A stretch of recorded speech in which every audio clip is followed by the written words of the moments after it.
KTM built its name on one idea: ready to race. Raw, aggressive, uncompromising. But in 2026, the real question is not how fast they are, it is whether they are still the same company at all. Today we are breaking down what changed after the collapse and what that means for every bike wearing that badge. Because if the foundation behind the brand has shifted, then trusting the name alone could be the biggest mistake a rider makes this year. And that raises a different kind of question. Are you buying a motorcycle or stepping into uncertainty? To understand where KTM stands today, you have to go back to the moment when momentum did not slow down, it stopped. In 2024, the company did not face a routine downturn. It ran into a financial wall, not a temporary dip, not a controlled adjustment, a situation serious enough to trigger insolvency proceedings where meeting ongoing obligations was no longer sustainable. For a brand built on relentless forward motion, that moment cut against everything it represented. And the impact of that kind of disruption does not stay contained. It spreads. Production lines hesitate. Suppliers begin to question consistency. Dealer confidence weakens. Development timelines stretch.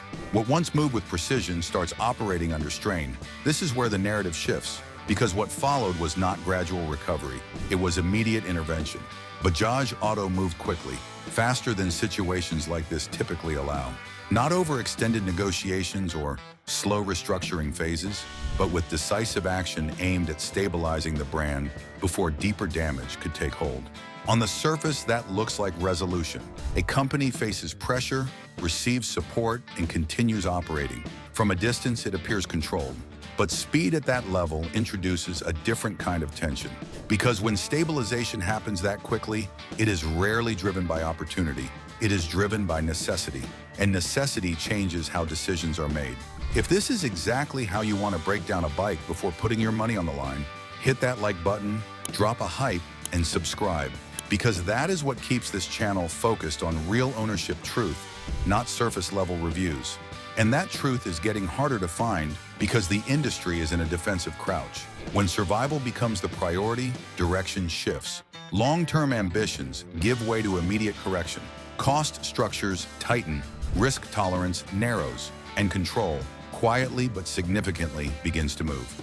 That shift is not visible in a showroom. It does not show up in styling or performance claims. From the outside, everything still resembles the same brand riders have trusted for years. But structure tells a different story, because companies do not pass through events like this unchanged. They adapt, sometimes carefully, sometimes aggressively. And those adjustments do not just affect financial health, they influence how motorcycles are built, supported, and sustained over time. This is where the real question begins to form. Was this a calculated evolution that strengthened the brand's foundation? Or was it a forced reset that introduced new constraints beneath the surface? The distinction matters, because one preserves identity, the other reshapes it. And when that line becomes unclear, uncertainty begins to grow. Not loudly, not dramatically, but steadily. What you are looking at today is not just a continuation of what existed before. It is the result of a moment that redirected the company's path under pressure. The crisis was visible. The adjustment that followed is less obvious, but far more important. Because once control begins to shift, it does not remain in the background. It starts influencing everything that comes next. And after the crisis, one thing became difficult to ignore. KTM did not simply stabilize. It leaned harder on something that was already there. At the center of that shift sits Bajaj Auto. This was never a new relationship. For years, both companies worked side by side, developing smaller machines, expanding into emerging markets, refining cost structures. It looked balanced, collaborative, strategic, but pressure changes the nature of partnerships. When one side steps in during a financial breakdown, the dynamic does not remain equal. Influence stops being shared, it becomes embedded. And that is where things begin to change. Not in branding, not in marketing language, but in how decisions are made behind the scenes. Now I want to hear from you. After everything we just uncovered about KTM's ownership shift, do you still see it as the same brand or something completely different? Drop your thoughts in the comments, because real rider perspective matters here more than any official statement. Because here is the reality. Bajaj is no longer just participating. They are shaping the direction, and that influence is finally reaching the one place riders cannot ignore: the production line itself. A growing portion of KTM's lineup now comes out of large-scale facilities in India, operated through Bajaj's manufacturing network. This is not a temporary adjustment. It is a structural move, accelerated by the events that forced the company to rethink how it operates. From a business standpoint, the logic is clear. Lower overhead, higher scalability, access to a massive and expanding market. The kind of efficiency that strengthens financial recovery, but efficiency introduces its own set of trade-offs. Because KTM did not build its reputation on efficiency alone. It built it on something far more specific, a certain sharpness, a certain edge, machines that felt direct, sometimes demanding, always focused on performance above compromise. That identity was not just visual, it lived in the way the bike responded, the way it communicated, the way it demanded input from the rider. Now place that identity inside a different production environment, one built around volume, consistency, and cost control. The priorities begin to shift. Consistency becomes the target. Variation is reduced. Processes are standardized. Components are selected not just for performance, but for scalability and margin. Assembly follows systems designed for output, not individuality. None of this automatically lowers quality, but it changes emphasis. And that is where the tension starts to build. Because the question is no longer limited to speed or styling. It becomes something more difficult to measure, but immediately noticeable once you spend time with the machine. Does it still carry the same character? For some riders, nothing feels different. The performance is still there. The design still stands out. The experience still delivers what they expect. For others, there is a subtle shift, not dramatic, not obvious at first, but present enough to raise questions. And once that question appears, it does not go away easily. Because buying into KTM has always meant buying into a defined experience. A clear expectation of what the motorcycle represents and how it behaves under real conditions. If the structure behind that experience changes and production follows, then the outcome can change as well. Not necessarily worse, but no longer identical.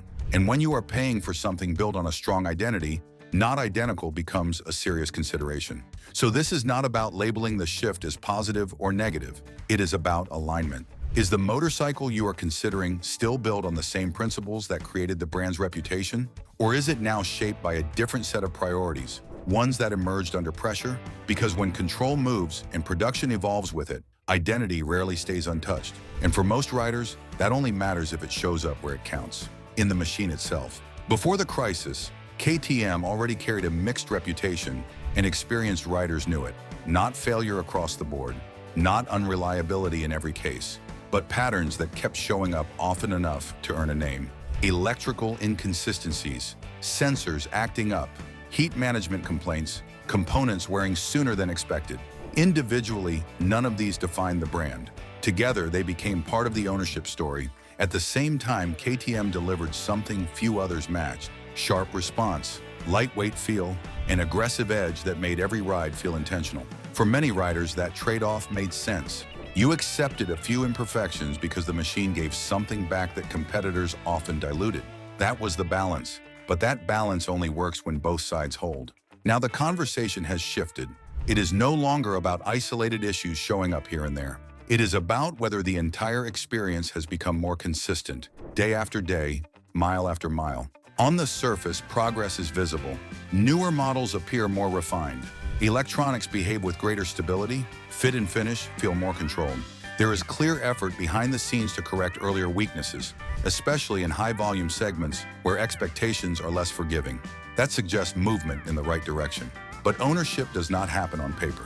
Once the motorcycle leaves the showroom, the standard changes. It is no longer judged by how it performs during a short ride. It is judged by how it holds up over time. Commutes, long stretches of highway, stop-and-go traffic, changing weather, real conditions that expose what a machine truly delivers. This is where the clarity gets hard to find and where your experience matters. Even if the bikes are smoother, has the support caught up? Have you dealt with back orders or dealer issues lately? Drop a comment, because those are the problems that only show up after you have put your money down. And that is the real tension here, because on the surface, the product itself is improving. Some riders report that current KTMs feel more settled than before, fewer early surprises, smoother overall behavior, a level of polish that was not always present in earlier versions. At the same time, hesitation has not fully disappeared. It is subtle, not universal, but present enough to matter. A lingering question about whether improvement has fully translated into trust. That gap is critical, because reliability is not just about avoiding breakdowns. It is about predictability, knowing the machine will respond the same way tomorrow as it did today. Confidence that it will start without hesitation, run without complaint, and handle daily use without introducing unexpected variables. Right now, KTM sits between two positions, no longer defined by earlier concerns, but not completely free from them either. And when you place that in the context of everything surrounding the brand, the financial pressure, the rapid intervention, the production shift, the picture becomes more complex. Because even if the motorcycles themselves are improving, the environment around them is still adjusting. For a buyer, that changes how the decision is made. You are not just evaluating how the bike performs. You are evaluating whether the system behind it can maintain that performance consistently over time, whether quality control remains steady, whether support structures can respond if something does go wrong. So the question becomes direct. Can you depend on it? Not for a weekend ride, not for the first few months, but as a machine that becomes part of your routine. Something you rely on without second thought. Because even a small hesitation there begins to shift the equation. And while dependability answers one side of ownership, it leads directly into another pressure point, one that matters just as much, if not more. What happens when the motorcycle needs attention and the support behind it is no longer as accessible as it should be? The answer defines your entire ownership experience. See, most of us can accept imperfections in a motorcycle. Minor issues, occasional fixes, even unexpected repairs. Those are part of ownership. But what you cannot work around is a machine that sits idle. A machine you cannot keep running because the bridge between you and the manufacturer has been cut. That is where the conversation around KTM in 2026 becomes practical. Not theoretical, not emotional, real. Because beyond performance and design, one question defines daily usability. Can you get the parts when you actually need them? Right now, that answer is no longer consistent. Across different regions, riders are starting to experience something subtle but important. Not complete breakdowns in supply, but uneven flow. Some components arrive quickly, others take weeks, sometimes longer. And the issue is not just availability, it is predictability. You walk into a dealership expecting a routine process. Order the part, wait a few days, get back on the road. That expectation used to hold. Now timelines feel less certain, back orders appear more often. Delivery windows stretch without clear answers. Even smaller components, sensors, switches, basic engine hardware, can take longer than expected to arrive. This is where ownership begins to shift, quietly but noticeably. Because delays do not exist in isolation. If the motorcycle is occasional, the inconvenience stays manageable. But for riders who depend on it daily, the impact compounds quickly. Time off the road becomes more than an inconvenience. It becomes disruption. You are not just waiting for a replacement part, you are adjusting your routine, finding alternative transportation, absorbing costs that were never part of the original decision, and that changes the entire experience. Now, to be fair, supply challenges are not exclusive to KTM.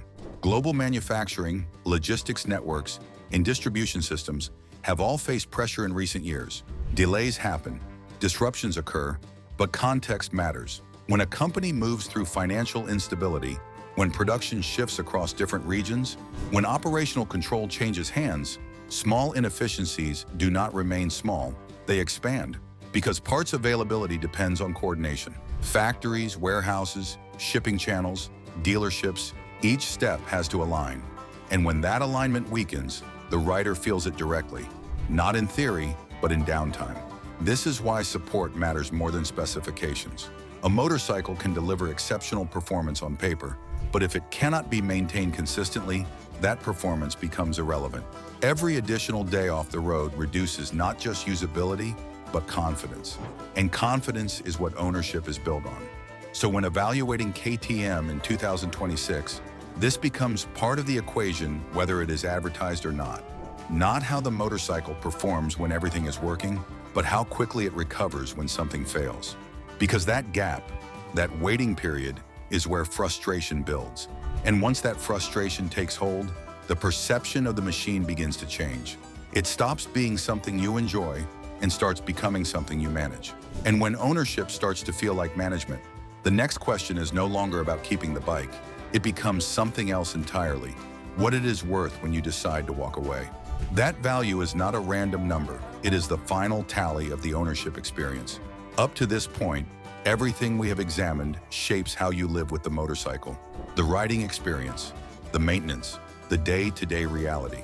But ownership does not end there. It ends when you decide to let it go. And that is where the financial side of KTM in 2026 begins to reveal itself. Because whether riders acknowledge it or not, every purchase carries a second decision built into it. How much value remains when it is time to sell? Not profit, but lost control. That is what resale truly measures.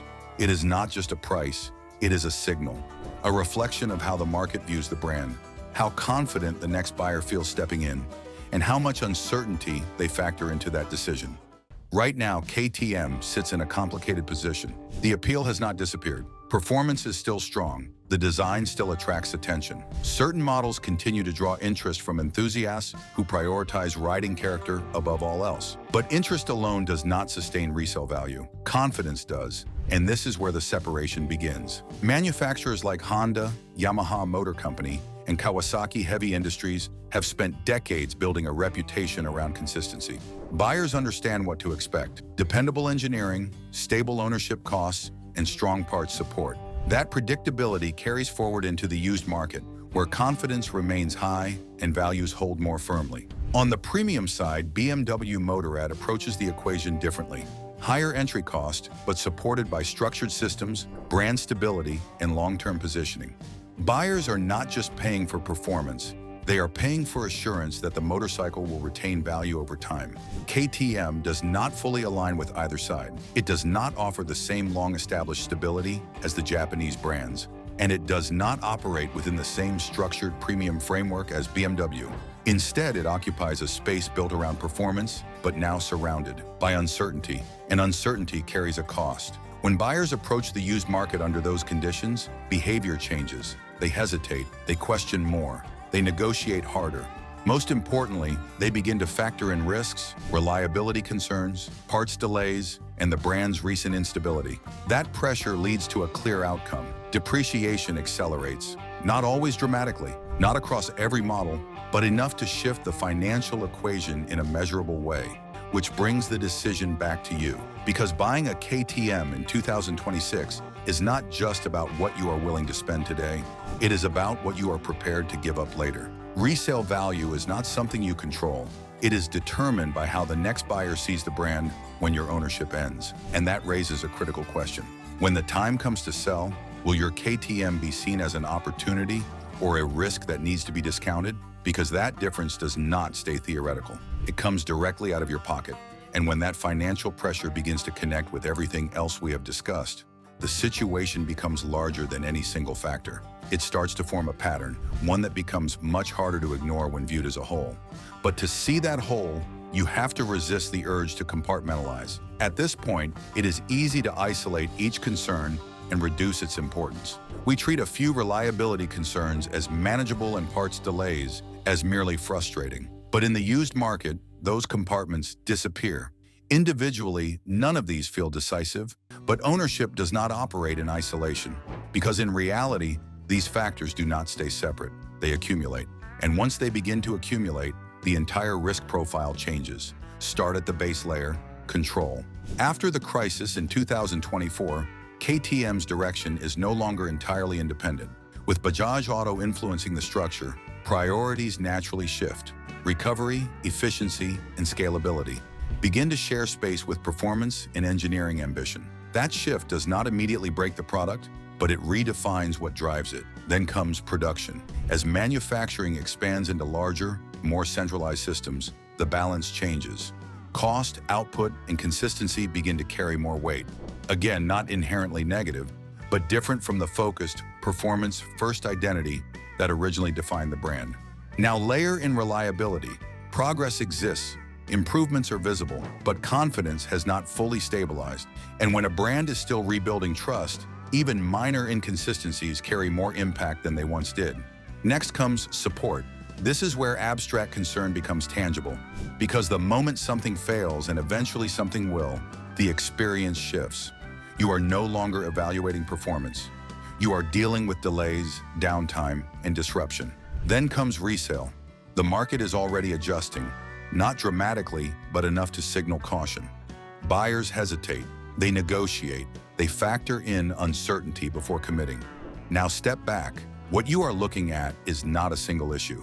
It is a chain, a company recovering from instability, a production model evolving under new pressures, a reputation still regaining trust, a support system showing strain, and a resale market quietly responding to all of it. Each factor alone may be acceptable. Together, they compound. And that is where the decision becomes more complex, because the emotional side still works. KTM continues to deliver excitement, sharp design, aggressive performance, a strong sense of identity. That pull has not disappeared. But the rational side asks a different question. Does that excitement justify the combined exposure? Because in 2026, KTM is not just a motorcycle you choose. It is a set of conditions you accept. And once you see it that way, the decision stops feeling simple. It becomes a matter of judgment, of weighing appeal against consequence, which leads directly to the next step. Not analysis, but decision. Do you like this kind of breakdown? Hit that like button, and if you want to support this channel even more, become a member for early access to the next videos before they go live. At this point, the picture is no longer fragmented. Every layer, ownership structure, production direction, dependability, parts support, and resale behavior has been examined from the ground up. So the question is no longer what is happening with KTM. The question is direct. Does it make sense to buy one right now? For most riders, the answer leans toward restraint, not because the motorcycles themselves have lost their edge. They have not. The performance is still sharp, the design still stands out, the experience on the surface still delivers excitement, but the surrounding conditions have shifted, and that shift creates imbalance. Because when risk begins to rise while the core benefits remain unchanged, the equation no longer works in your favor. You are taking on more exposure without gaining anything substantial in return. That matters more than most riders initially realize. A purchase at this level is never just about how the bike rides. It is about everything that follows. Support when something fails, confidence in long-term use, stability and value when it is time to move on. Right now, that full picture does not feel consistently secure. So who does this still work for? If you are the kind of rider who places performance above everything else, someone who understands the variables and accepts them without hesitation, then the decision can still make sense, especially if you have strong local dealer support and the flexibility to absorb unexpected costs or depreciation without it affecting your day-to-day life. In that case, you are not relying on the machine. You are choosing it with full awareness, but that is a narrow group. For the majority of riders, the calculation looks different. If your priority is consistency, if you expect smooth ownership without delays, if long-term value and predictable costs matter, then this becomes difficult to justify. Because the concerns discussed are not theoretical. They show up in real use, in time spent waiting, in money spent resolving issues, in uncertainty that follows you long after the purchase. And here is the critical point. You are not limited to this choice. There are alternatives that deliver strong performance without carrying the same level of instability behind them. That alone changes the decision. This stops being about excitement. It becomes about judgment. And right now, the smarter move for most riders is to step back, not permanently, not definitively, but until the foundation proves itself again. Because what you are deciding today is not just what you will ride. It is what you will live with long after the first impression fades. And at the end, this was never just about KTM. It was about how you decide. Excitement pulls you in, but ownership begins after. In 2026, the bikes still deliver thrill, but stability, support, and trust are less certain. And when those shift, the smartest move is not action, but patience. If this video just changed how you look at KTM, or how you make any buying decision, do not stop here. The next video breaks down what actually holds value when everything else does not. Click the next video and keep moving forward. Subscribe if you are serious about smarter riding decisions. Like the video if this saved you from a costly mistake, and if you want early access and deeper breakdowns, become a member.